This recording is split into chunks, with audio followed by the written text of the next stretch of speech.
Candidate Alma Francis Heyliger, welcome and thank you. Thank you for being the first candidate to be featured on this presentation, Why Vote for Me. So thank you. Thank you. I appreciate being the first candidate. Thank you very much for that honor. And then we want to say thank you for offering yourself to serve and work for the people of the Virgin Islands. Of course, you're running for the St. Thomas district, but once elected successfully, you'll be representing the entire and working on behalf of the entire territory. So we want to say thank you for offering yourself and investing and going and pursuing it, because a lot of people don't realize that not only is it time, not only is it money, is a lot on oneself. Well, sometimes you're also giving up a lot. You're giving up family time. With me, I work at the legislature where I've worked for 21 years, and I have to go on leave without pay. So I am literally giving up a fraction of my salary every time I choose to run. So it's a lot of sacrifices you make because you believe you can offer something to the community in hopes of making the Virgin Islands a better place.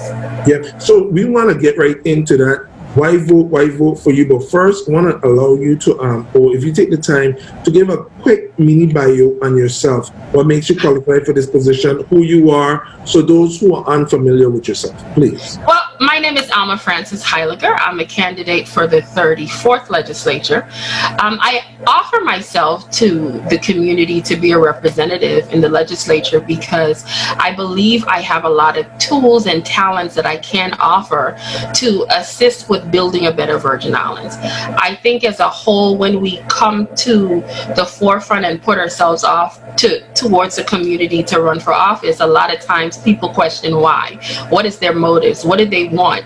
Is it about money? But for me, it's been rooted in a lot of other things. It's been rooted in the fact that I see a community that's consistently crying out for help, and sometimes they don't have those meaningful voices that is needed. As a talk radio host for about 20 years, I connect with this community. A lot of people say Miss Alma when they call into my show. Some people know me as that. But over the last few years, I have built up a camaraderie and a trust with this community that they understand that when we speak, when I hear them, when I listen, I recognize their concerns and their plight. And I wanted to put myself in a position to utilize law to effectuate and change a lot of things that they stress about, they complain about. And when you have elected officials already in place and you're expecting them to do what you want on their behalf, and it's not being done, unfortunately, you have to have voices like mine that connect with the people that are serious about doing the people's work. And when I decided to run, this is probably my third time running for office, it was triggered by a lot of things. One of those things I've shared many times was the unfortunate murder of my brother. About 10 years ago, they came to my family home and murdered him. And that triggered something in me that a lot of people who are dealing with the unnecessary crime in our territory could relate to. And when I say that, it speaks to dealing with crime from many levels that you so want to see resolved. That's why I became so involved in trying to figure out how we could get forensic labs here in the territory.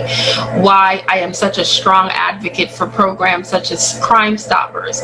Why I believe that when people can connect and see the faces of the family members that are left behind, they can better understand the type of effect that you've had on the lives of people when crime is committed in this territory. But unfortunately, I'm not going to just limit it to that. When you have crime and corruption at higher levels, it also creates a sense in the community of loss where they feel like, why am I so fighting against crime when people in higher levels are getting away with it? You see, you want to lock up a young man for doing something for mandatory minimums of 20 years, but somebody steals $500,000 and they get 1.5 years in jail. It's almost like you're creating a situation where people have no hope. And I am a candidate that that believes in prevention. I believe in investing monies and time and effort into preventing crime as opposed to creating a bunch of laws to scare people into locking them up after the fact. If I could keep you out of prison, there would be no reason for all of these sometimes archaic laws with these mandatory minimums that really don't bring about the necessary change. If we could tap in and connect to that young mind and say, tell me what your issue is. What will keep you from committing a crime that your desire to stay on the straight and narrow is greater than you wanting to commit a crime? What is the situation that's happening in your life? Do you need to help your mother pay rent? Are you seeing your relative suffering with health care bills they can't? What triggers you to want to go and commit crime in the first place? I want to be that legislator that understands what is happening in the lives of the people of the Virgin Islands and realize that I don't want to be one that's against them. I am 100% for them and have that type of connection with the people that they know that when I walk through those doors once elected to the 34th legislature, they have someone fighting on their behalf no matter what. All right, I think we did much of the two questions in one right there. Okay. I'm going to bring it back and ask real fast, about 30 seconds, your bio and what qualifies you for office. Well, like I said, I've worked at the legislature for 21 years. I'm a graduate of Charlotte Amalie High School. I've attended the University of Virgin Islands. I worked at the legislature in regards to, I've worked with two senators, Senator Donald Cole for several years. I've also worked with Senator Berry. I have worked and assisted several senators over the years. I mean, sometimes I chuckle where people would say, I actually have laws on the books, but as a senator, I'm not a senator. But because I have always been an advocate for seeing things, I would go and speak to senators and say, listen, this is a good piece of legislation I think we should push forward. A lot of times I stay in the background because it's not about me. But if that piece of legislation can help the public, that's what I care about. I don't care about name recognition. And I recognize that having that title affords me the ability to do more. And that's what my push is about. So I mean, I could talk about my connection. I spoke about being on radio for over 20 years, a community activist. I'm a member of several organizations that I work with. My church, we have several programs. So I'm a member of several boards, Lord. But a lot of the public doesn't know a lot of the things I do, because when you are, I've never been one to beat my own, what do you say, beat your own drum, honk your own horn, because I believe if you're gonna do something genuine for someone, it has to come from the heart. I don't need for you to take a snapshot and post it on social media to know that I just spent 3 hours in a meeting coming up with a program to help you. I don't need you to go and say, look, she's over here at this place, take a picture so the public can know. If I know I'm genuinely doing this from the heart and it's going to help somebody, that's all I care about. So as much as I do, it's also hard for me as a person to go out and keep announcing, look what I did, look what I did. Then it takes away from the genuineness of it for me. But I've been around, I'm always here, I'm always looking out for the public. And at times, even when you don't know I'm there, trust me, Alma is there in the shadows changing these islands in some shape or form. And then on the flip side, you're a private business owner as well. Yes, I have done several projects over the years. I've worked on several projects. And even with that, I stay on the down low. Like I try to... Private business and land so you could connect to both the public and the government side, the resident Yes, I can. I have seen them from both sides. Side with those who own land and property, and yes. So you see all perspectives. So we're going to touch on two more things, and one is, if you're elected, yes. What area, each senator heads a department, they heads a committee. Okay. what area, one or two areas, do you see your expertise will be good at? Well, what I would love to participate in would probably be government operations. That's a committee that deals with the overall tapping in and getting information as it relates to government as a whole. That committee can contact and solicit information from all the agencies, and I think I could probably get a better bird's eye view in dealing with the overall needs of the government if I was able to get as much information from these various agencies and departments. I think my research capabilities are interesting. I am one of those that if I want to find something, if I need to understand something, I will lock down, lock on, and I will not stop until I get to the end. And I think that has always afforded me a plus where I could get to the finish line, get the data that I need so I could make better decisions. A lot of times when people are elected to office, they don't recognize that it's not always going to be every situation everybody's going to be happy with. Because most of these votes, you see yes or no. Some people are going to abstain, which I personally don't believe in, because if I elect you to represent me, why do you get to say I'm sticking out of this one because I don't want to touch it with a 10-foot pole? You should make up your mind and make a decision. But the reason why I say that is because when you get to a level where you could utilize information instead of just emotions, instead of going based on things that don't have any factual basis, I think you could bring about better legislation. I think you could bring about better decision making, better policies that could help the public as a whole. And because that aspect of me is very prevalent in who I am as a person, I believe that research, reading, reaching out to the community are key elements to making sure that when you craft legislation for them, it's going to turn out to be in their best interest. What's the other committee or what's the other department? You said was oversight, government oversight. What was the other one? Well, there's also, let me explain. Every term, a lot of these committees come up with different names because depending on who's in the majority or minority, they're going to couple them. So every term, every committee might not be the same. It might have a different name. But I also would like to tap in and focus on education. And the reason why I say this is when a community is educated, their future looks bright.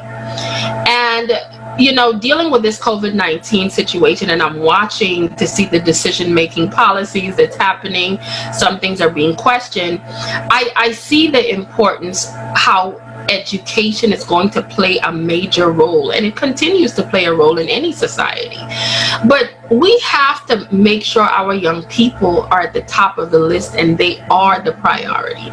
We have to step away from these days where these multiple levels of administration and making sure they're accommodated for is at the top of the list.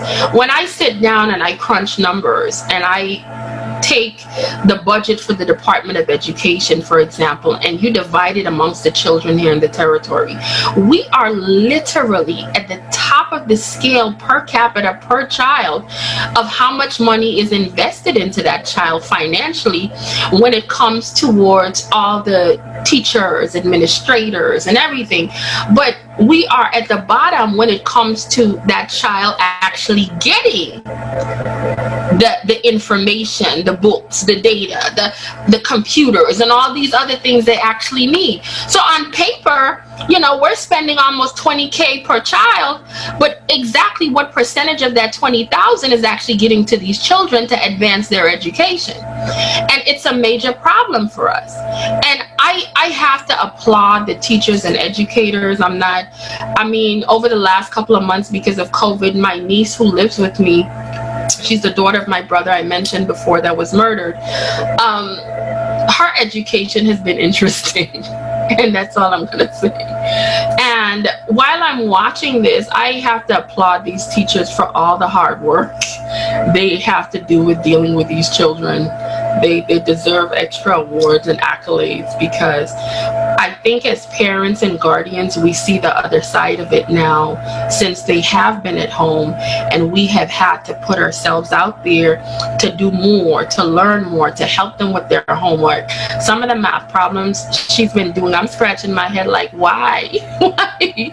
But I know it's important to her education. But I think as a community, we have to focus more on education. And I would love to be in a committee like that to dive in, to see where the money is going, to see where we have to create line item budgets to say, listen, if I believe this section needs more.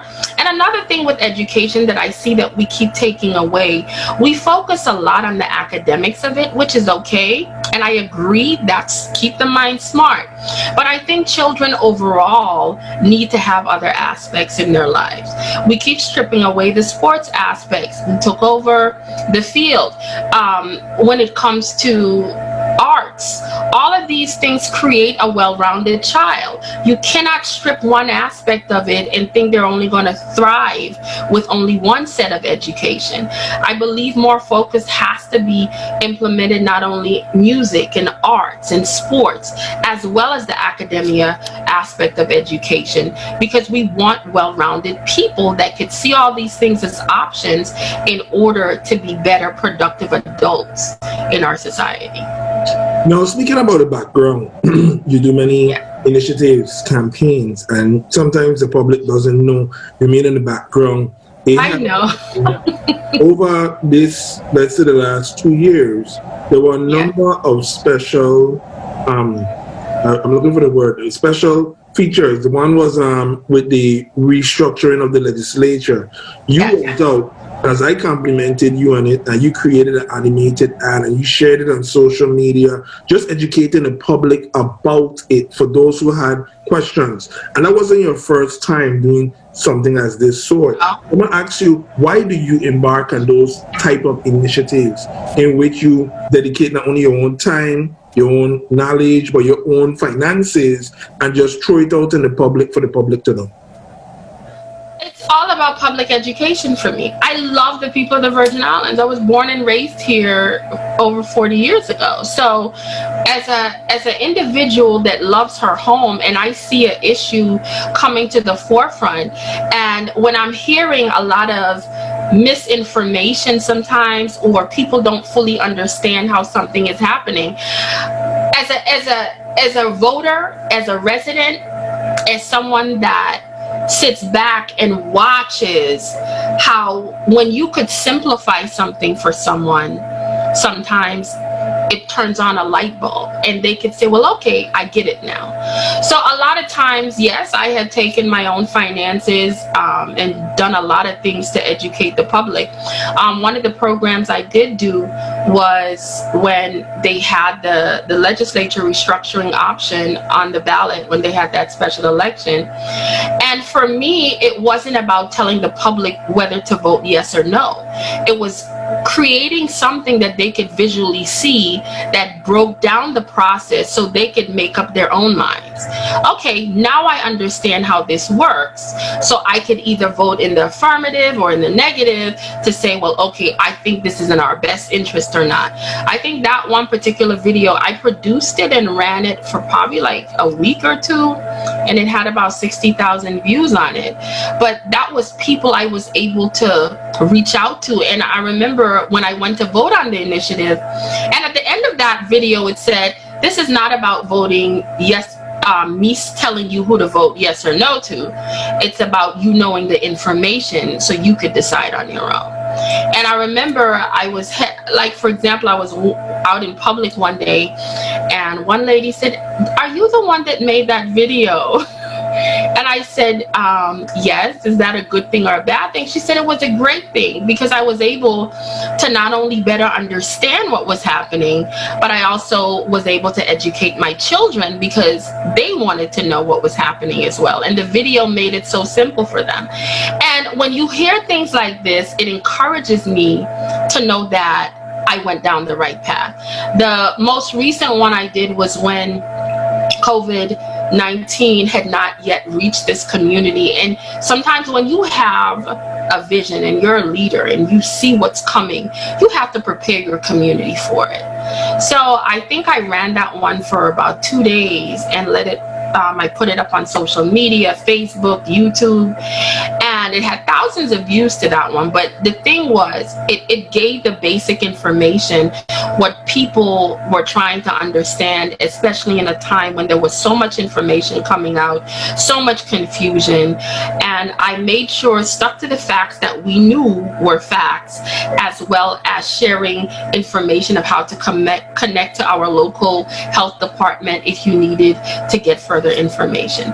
So those are things that I do on my own, because I know it's stuff that education wise it helps our community, and at the end of the day, that's what I care about: our progression, our political literacy, and us understanding that when it comes to our own personal advancement, there's people out there such as myself and others that is always going to, sometimes we're going to be in the foreground and sometimes we're going to be in the background, but the point is we're here and we care, and that's all that matters. Awesome. So Okay. Okay. great introduction. So in your closing 30 seconds, why vote? Yes. Why vote for you? Well, I often say something. The people of the Virgin Islands vote for people that they like. But I often say they need to vote for people that like them. And there's nothing wrong with liking someone because they might be your classmate. There's nothing wrong with liking someone because that's my sister's cousin friend. I like that person because I know their family. But when I say vote for people that like you, look for the candidates such as myself that's going to go to bat for you, that's going to do the research, that's going to make sure that when things are going wrong, that they're right there in between you and that wrong to make it right. Elect people that are serious about liking the people and loving the people of the Virgin Islands. And at the end of the day, if we start looking at politics from that perspective and doing the research to know who the candidates are and where their heart is and what their desire is to do good, we will have a better outcome to a lot of these issues. And I'm just saying, give me one opportunity. That's all I need. If within that 2-year period I'm elected, that you feel that I've done a great job and I choose to run again, I would appreciate that. But if in that 2 years I don't like what she did, don't vote for me. It's ultimately up to you who you want to represent you. And I'm just simply saying, I am asking that you give me one opportunity. That's all I ask, in hopes of being your representative in the 34th legislature. Well, Ms. Frances Heyliger, I hope and pray you do get that one opportunity. And I thank you for giving us the opportunity to speak with you and share it with our viewers, share you with our viewers. So good luck. Thank you. And I know we'll be speaking more as the campaign and the campaign trail intensifies. Definitely. I appreciate you having me. Perfect. Joker, we are not a threat. This is how Caribbean people bet.